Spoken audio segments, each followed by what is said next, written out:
दोस्तों, एक private school में लंच का टाइम हो जाता है। मैडम सारे बच्चों के टिफिन चेक कर रही थी और एक बच्चा उनकी तरफ आशा भरी निगाहों से देख रहा था।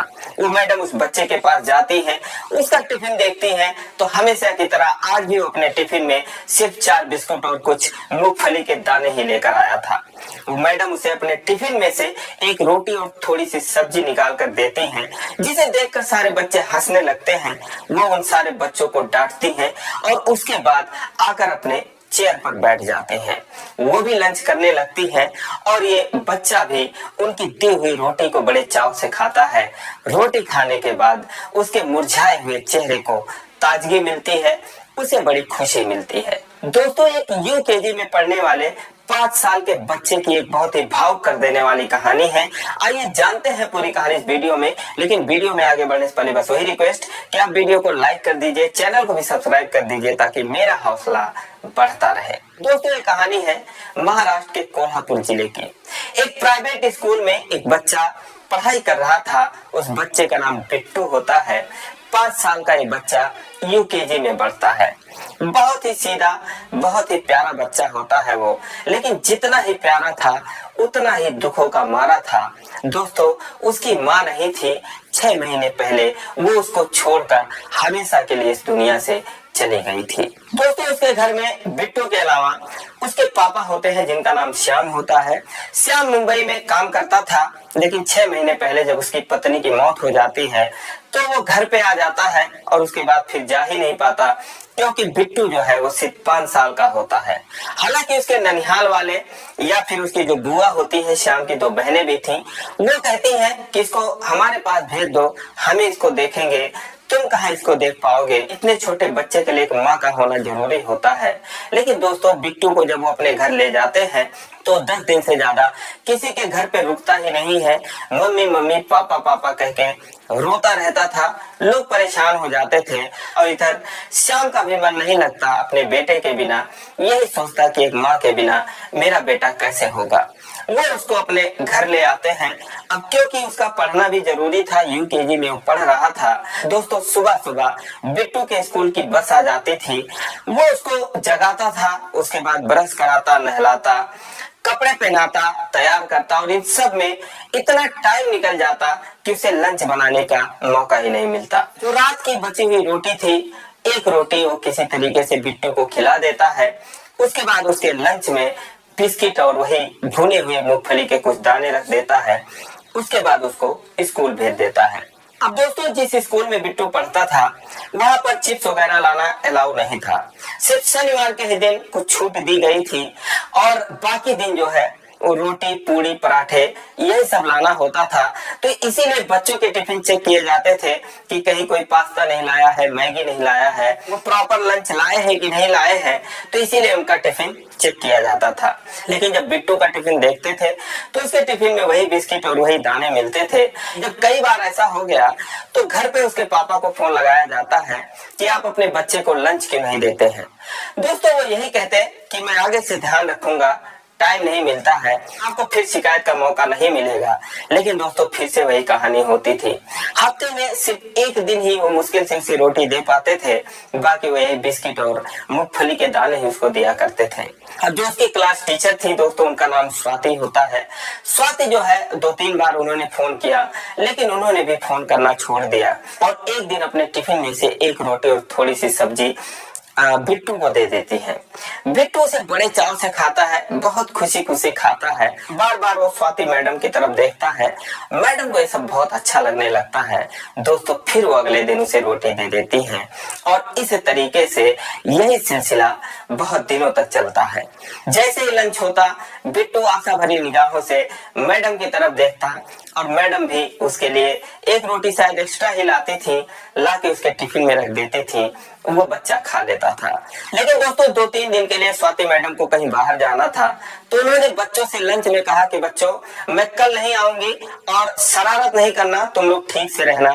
दोस्तों, जब ये बात बिट्टू सुनता है तो निराश हो जाता है, उदास हो जाता है, क्योंकि वो सोचता है कि अगर मैडम नहीं आएंगी तो मुझे लंच कैसे मिलेगा। और स्वाति मैडम भी बिट्टू की तरफ जब देखती हैं तो उन्हें भी एहसास होता है कि बिट्टू क्या सोच रहा है। लेकिन उनको जाना था, वो चली गई।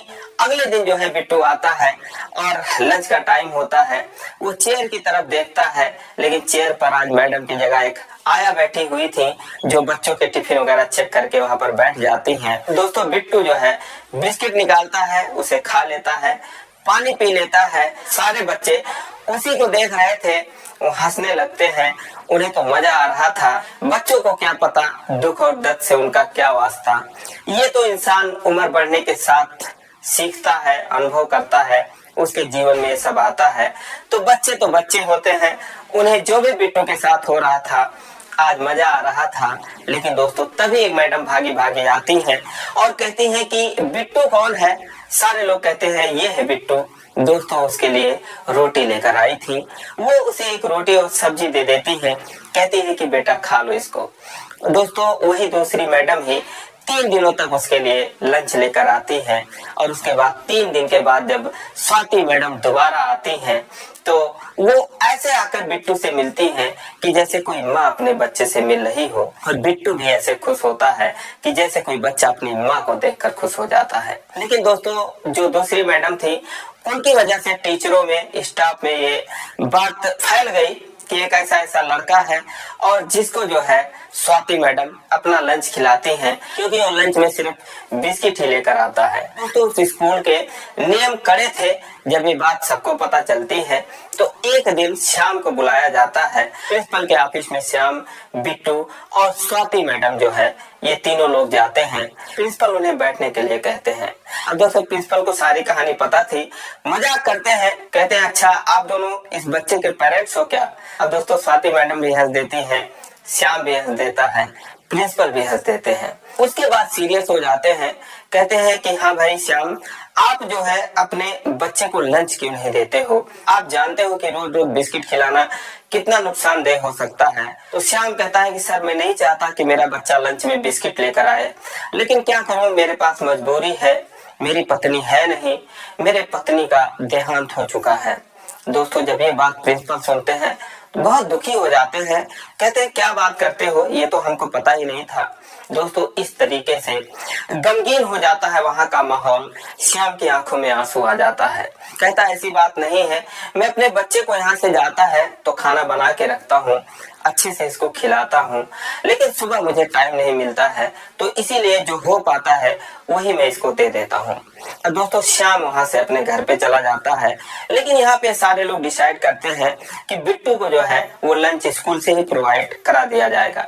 तो जो स्वाति मैडम थी, उन्होंने बोले इतना सोचने की जरूरत नहीं है, मैं जैसे लाती हूँ वैसे ही ले आया करूंगी, रोटी और सब्जी की ही तो बात है, इसमें कौन सी बड़ी बात है। दोस्तों, जब ये डिसाइड हो जाता है तो स्वाति मैडम सोचती है कि चलो अच्छा फोन करके बता दूं श्याम जी को कि अब आप जो है लंच में बिस्किट भी ना दिया करें, उसकी कोई जरूरत नहीं है, लंच में मैं उसको रोज 2 रोटी दे दिया करूंगी। जब इसके लिए उन्होंने श्याम को फोन किया तो श्याम से उन्होंने पूछा कि आप क्या काम करते हो, अभी तो आपकी उम्र कितनी है। तो उसने बोला मैडम मेरी उम्र 28 साल की है। तो उन्होंने बोला आप क्या काम करते थे। बोला मैं मुंबई में कंस्ट्रक्शन का काम करता था, लेकिन मेरी पत्नी की मौत की वजह से अब मैं वहां पर जा नहीं पा रहा हूँ, तो मुझे यहीं रहना है। तो उन्होंने बोला अब क्या करते हो आप। वो बोला कुछ भी नहीं करता हूँ, बस कभी इधर उधर काम की तलाश में लगा रहता हूँ। उसने कहा जो भी थोड़ी बहुत सेविंग है उसी से मैं अपना गुजारा कर रहा हूँ, अपने बच्चे को छोड़कर मैं कहीं जा भी नहीं सकता। तो स्वाति मैडम कहती हैं कि एक काम करो, आप परचून की दुकान खोल लो, मतलब राशन की दुकान खोल लो अपने घर पे, तो अपने घर पे ही रहोगे, कोई दिक्कत नहीं होगी। और अगर आपको कोई हेल्प चाहिए तो मेरे घर पे राशन की दुकान है, मेरे पिताजी चलाते हैं, अब मैं आपसे उनकी बात करवा दूंगी कहाँ पे सारा सामान मिलता है, होलसेलर्स लोग लाकर घर पर ही शायद दे जाते हैं। तो इस तरीके से आप काम करोगे तो आपके लिए जो है फायदा रहेगा और आपको बिट्टू को छोड़कर कहीं जाने की जरूरत भी नहीं पड़ेगी। दोस्तों, जब ये बात श्याम सुनता है उसके मन में बैठ जाता है और वो राशन की दुकान खोल लेता है। स्वाति के पिताजी से बात करता है, मुलाकात करता है। उसके घर से उनका घर 10-15 किलोमीटर की दूरी पर था। इस तरीके से राशन की दुकान खोलता है और दोस्तों उसकी राशन की दुकान जो थी वो चल पड़ती है, बहुत अच्छे से चलने लगती है। दोस्तों, ऐसे ही टाइम बीत रहा था। बीच बीच में स्वाति और श्याम की बातें भी हो जाती थी। दिशा दिसंबर में बिट्टू का बर्थडे आ जाता है। वो उसके बर्थडे में स्वाति मैडम को इनवाइट करता है। दोस्तों स्वाति मैडम की उम्र 24-25 साल की होती है। उनकी अभी शादी नहीं हुई थी। सच संवर के आज साड़ी पहनकर वो बिट्टू के घर पे पहुंचती है और वहां पे उसका बर्थडे मनाया जाता है। 10-15 लोगों की उपस्थिति में केक काटा जाता है। बिट्टू सबसे पहले केक स्वाति मैडम को खिलाता है, उसके बाद अपने पापा को खिलाता है। श्याम भी उसमें से मैडम को केक खिलाते हैं। इस तरीके से सब एक दूसरे को खिलाते हैं। बहुत धूमधाम से उसका जन्मदिन मनाया जाता है और बहुत दिनों बाद उस घर में खुशियों का माहौल आया था।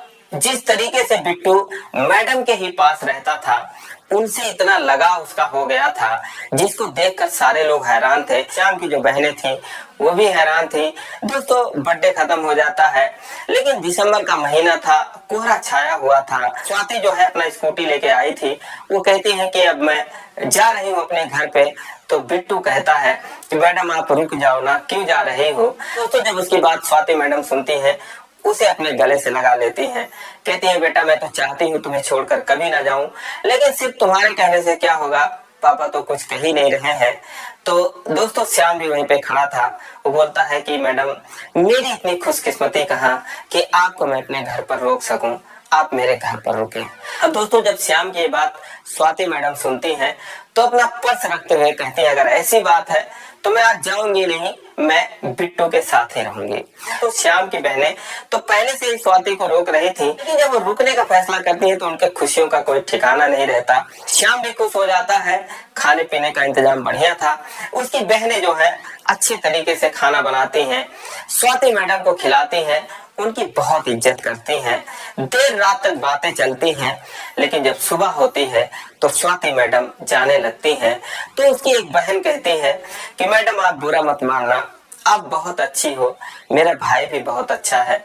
अभी 28 साल ही उसकी उम्र है, पैसे अच्छा खासा कमाता था और अब देखो दुकान में भी मेहनत करता है, दुकान भी बहुत अच्छी चलती है। अगर आप मेरे भाई से शादी कर लेंगे तो बहुत अच्छा रहेगा। छोटी मुँह बड़ी बात, लेकिन मेरी यही इच्छा है कि आप मेरे भाई से शादी कर लो। दोस्तों उसके बाद वो चली जाती हैं। वो श्याम से कहते हैं कि भैया आप मैडम से अगर शादी कर लोगे बहुत अच्छा रहेगा। श्याम कहता है तुम लोग पागल हो गए हो, कोई इतना अगर तुम्हारे साथ कर रहा है तो उसके बारे में ऐसा भी मत सोचो कि वो बुरा मान जाए। कहाँ मैं हूँ और कहाँ वो मैडम है, वो भला मुझसे शादी क्यों करेंगी। लेकिन दोस्तों उसकी बहनों की बातें जो है उसे क्लिक कर जाती हैं। वो सोचता है कि मैडम से कैसे कहे, क्या कहे। वो उन्हें व्हाट्सएप कर देता है और उसमें लिखता है कि मेरी बहनें जो है आपको देखकर पागल हो गई हैं। वो आपको इतना चाहती हैं, आपको इतना मानती हैं कि कुछ भी बोल रही हैं। वो कह रही हैं कि आपसे मेरी शादी के बारे में कह रही थी, सोच रही थी। बताओ इतनी पागल हैं, कहाँ आप हो कहाँ मैं हूँ। मैं तो आपके पैरों का धूल भी नहीं हूँ। आप इतनी पढ़ी लिखी हो, आपकी जिंदगी है, मैं शादीशुदा इंसान हूँ। लेकिन आप प्लीज बुरा मत मानना, आपका मेरे ऊपर इतना एहसान है, मेरे बिट्टू के ऊपर इतना एहसान है कि मैं इसे जिंदगी भर नहीं चुका सकता। आप बहुत अच्छी हो। मेरी बहनें पागल हैं, मैंने सोचा उनकी बातें आपको बता दूं। दोस्तों उसके बाद जो स्वाति मैडम का रिप्लाई आता है उसको देखकर वो हैरान रह जाता है। उसके खुशियों का कोई ठिकाना नहीं होता। स्वाति मैडम ने जो रिप्लाई किया उसमें लिखा था कि आपकी बहनें जो कह रही हैं वो बहुत सही कह रही है और आप भी बहुत अच्छे हो, और सच बताऊं तो बिट्टू की तरह ही आप भी बहुत प्यारे हो। दोस्तों ये मैसेज पढ़ने के बाद उसके खुशियों का कोई ठिकाना नहीं रहता। वो अपनी बहनों को बताता है, उसकी बहनों के भी खुशियों का कोई ठिकाना नहीं रहता। तो दोस्तों ये रही कहानी, 2023 की ये कहानी है। आप लोगों को कैसी लगी कमेंट करके जरूर बताइए। जरा भी अच्छी लगी हो तो वीडियो को लाइक कर दीजिए, चैनल को सब्सक्राइब कर लीजिए। फिर मिलेंगे अगले वीडियो में, तब तक के लिए जय हिंद।